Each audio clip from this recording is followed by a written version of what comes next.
Hello everyone, this is General Hand Grenade. Welcome to my war room in Prince George, British Columbia. Well, there it is, Global War 2025 Meltdown. That's the whole thing there. Let me just back up a little bit further. There we go. My room's not much bigger than that. So anyway, I just wanted to show you everything that is involved in the game, including some of the things that you don't get in it, like dice. You're not going to get any 12-sided dice in the game. Most of us have them. The reason you're not getting dice and chips, of course, there's the chips I'm using, is that HBG understands that most of you have chips and dice already, and so in order to keep the cost of the game down as low as possible, it was better to put out the game without chips and dice. And like for those few people who don't have chips and dice, they're not that much. Like you can just order them, but just know that that's something that you will have to order to play this game if you don't have any 12-sided dice. You also need 6-sided dice. So one of the things I did was I cannibalized my Axis and Allies 1914 game.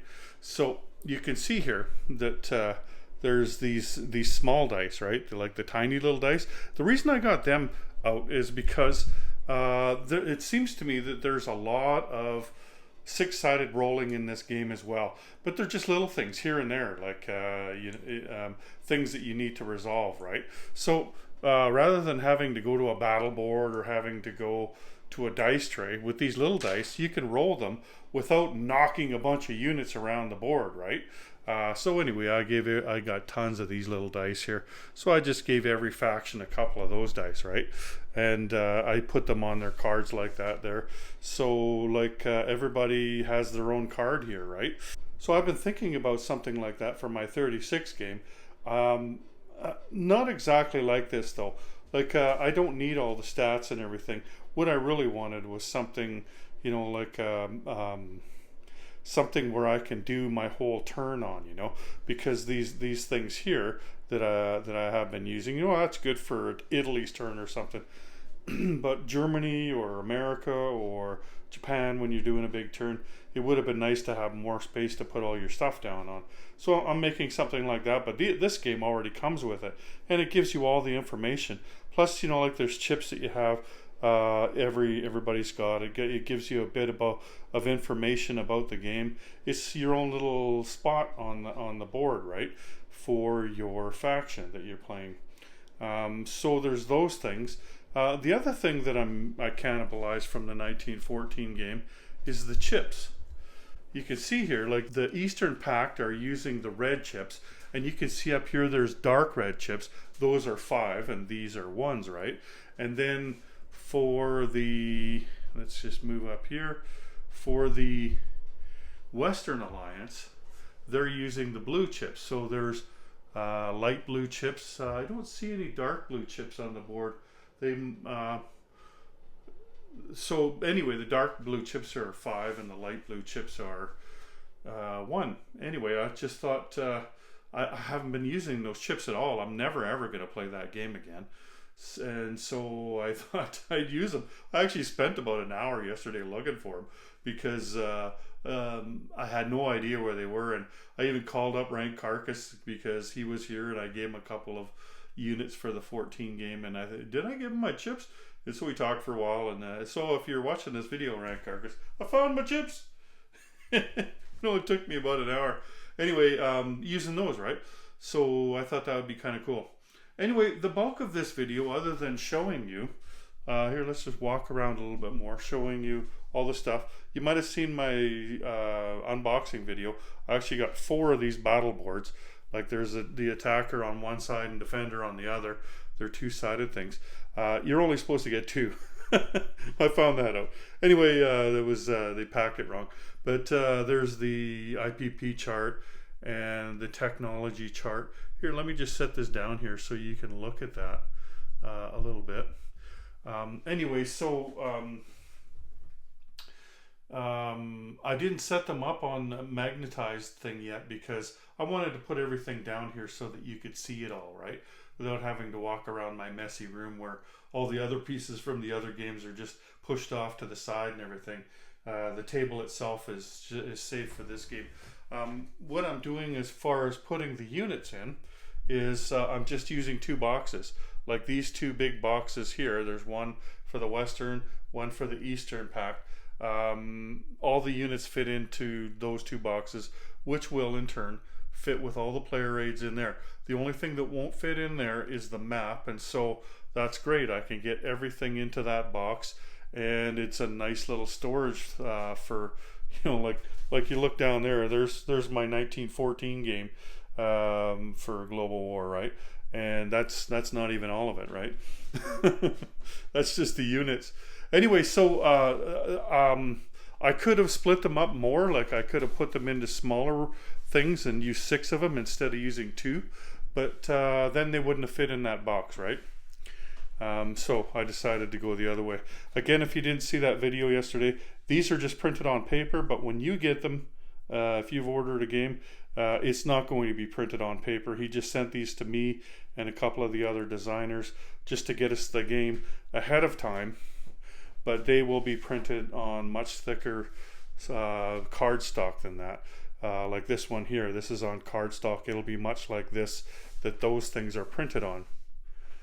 And as I just move along it, like you notice that it's got all of the chips that you're using, like cruise missiles and things like that.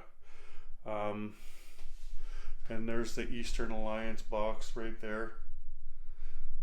Yeah, here, let me just show you the difference in the chips if you have never owned the 14 game. So let's just put them down here. So they don't interlock, but you see the size of them. Like I might even end up using these chips for my 1914 game because space is a premium, especially in Europe. We'll see when the new map comes out. But they're smaller in size than these ones. But yet the inside circle is the same size. But you can see it's a smaller chip, right? So anyway, I decided to use those because I wasn't using them for anything else. You don't need to though. There seems to be a lot of room on this map. I don't see you, you know, after reading the rules and everything yesterday, I don't see you being able to build up big armies. Like I don't see you putting 40 guys in here and 30 battle tanks and, you know, and 20 fighters. Like I just don't see it. The game is faster moving than that. It only takes 10 turns to play, maybe, because if one side gets 5 points ahead of the other side, then they automatically win, right? You see there's it's like there it is, it's a victory point tracker down there. So you track, you're either 1 up or 1 down or even, right? And then the numbers all the way to 5. So if you get to 5, then you win, right? So the game could end theoretically in 3 turns or whatever, right? So I don't see a lot of units building up on the board, and so I don't think space is going to be a problem. And that's cool. Huh, Manchuria's empty. I'll have to check that setup. Make sure that's correct. Let's just look at it now. No Manchuria? Oh yeah, there's guys there. Huh. I will have to put some guys on there. I was wondering why I had so many Chinese guys left over. Here, tell you what, I'll just take care of that right now and I'll come right back. There we go. That's better. Sorry, it's my first time with my new plastic army men.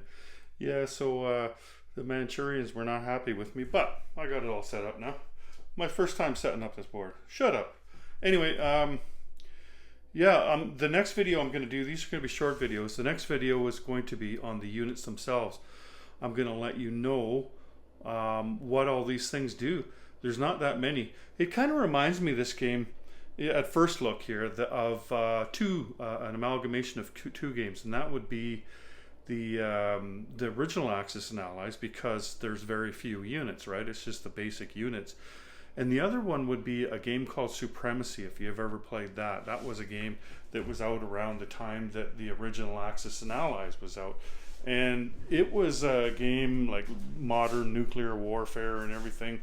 But it looked more like a Risk game though, because it didn't have the different sculpts and everything. It just had basic game pieces, right? Here, let me just show you one more thing.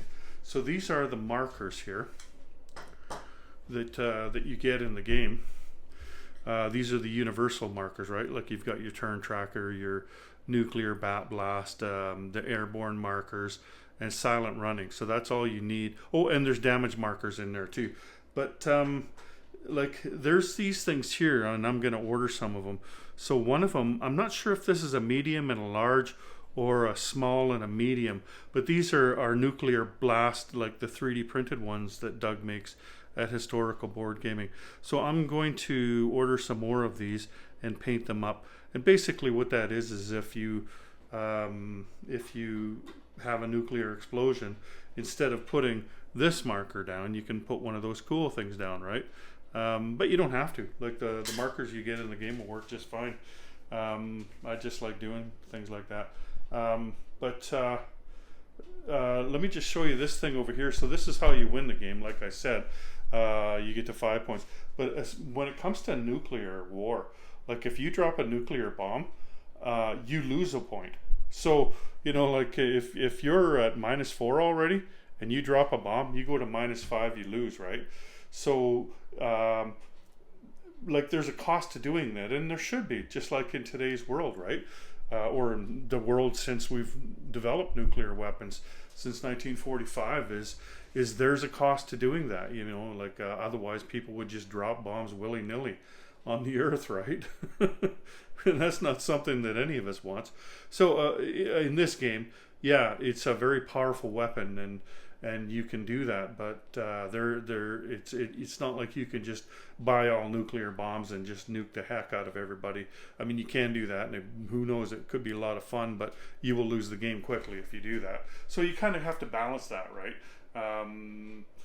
Like for instance here, like say there's like 2 guys down here, you probably wouldn't want to drop a nuclear bomb on these 2 guys because that's kind of overkill, right? Kind of a waste of your nuclear bomb, and then you lost a point just for killing these 2 guys. Different story though if you're going after a territory like that one up there with all the main battle tanks, and there's a fighter in there, lots of dudes in there, right? Like a nuclear bomb, you know, like that, there's some value in throwing it down there and doing some damage to that territory. You can also use it against facilities. And there's different things that are with this game that are really interesting. Like I've only read through the rule book about 1.5 times, and I've watched some of Admiral Seabass's videos. If you haven't checked him out yet, then go to his channel and check them out. He's making videos on how to play the game. Like today he dropped a combat video, and I think the strategic movement video. But he did planning yesterday and combat orders. Anyway, all the different phases of a turn. And so go check his videos out to see more about these things. And I'll talk a little bit more about them as well, but I'm going to try to cover things that he hasn't covered. And that's why my next video is just going to be on units, what they are and what they do, right? I think that's going to be some value to people. But remember though that as we're making these videos, we're just learning the game ourselves. So just make sure you read the rules too, you know, because we might slip up here or there, you know, like get one little thing wrong. Like I noticed watching Chris's video this morning that he had one thing wrong. It was just a small thing, but it was something that I caught, and I'm sure I made some mistakes in this video that he's gonna catch. You know what I mean? So so make sure you do your due diligence and read the rules, and remember that we're not experts at this game right now. We had a very limited role in the development of this game, and I mean really limited. I think he had more than I did because he's doing the 85 game, and so there was some comparison between the 2 games, just like there was between the 14 and 36 games as far as aligning different rules and concepts. So I think that he's more versed in this game than I am, but neither one of us are experts at it, so bear that in mind too. Anyway, I just wanted to show you, like I'm so excited about this. And oh, there was one more thing. So you see that I've magnetized my planes and my helicopters, be very careful when you're magnetizing these helicopters. I'm thinking that like I don't have everything done. You can see that some of the helicopters are not on flight stands. I don't think I'm going to do any more. For one thing, like I was kind of doing damage to them. On the underside of these helicopters, there's not much to stick a magnet to. Like you're not going to get your, even though it's a tiny magnet, you're not going to get your whole magnet on the surface of the bottom of the helicopter. So the problem is, you know, you put it, you glue it, you take a lot of time doing it, and then as soon as you stick it on a flight stand, boom, the magnet comes off. That's why I didn't make this video yesterday, was because I was busy trying to magnetize all the stuff. So all the things that are on the board, all the carriers and the LHDs and the fighters and a lot of the helicopters you see are magnetized. I didn't magnetize the rest of them. I'm going to get to them, but like I said, I'm not going to do the helicopters. I don't think. I tried a couple of times to do it, and most of the magnets came off the first time I used them, or even the second time, right? So I think what I'll do is I'll just place my helicopters on the ground and have just the fighters flying around in the air on flight stands. I don't think there's anything wrong with that. The helicopters, you know, like they didn't get nearly as high as fighters do anyway. It's kind of, you know, you know, when you see how high the flight stands get them on this game, that's kind of going a little too high anyway, right? Anyway, so that's initial look at the game here. So hopefully before this day is out, I will have another video on the units in this game. Anyway, take care everyone. General Hand Grenade out.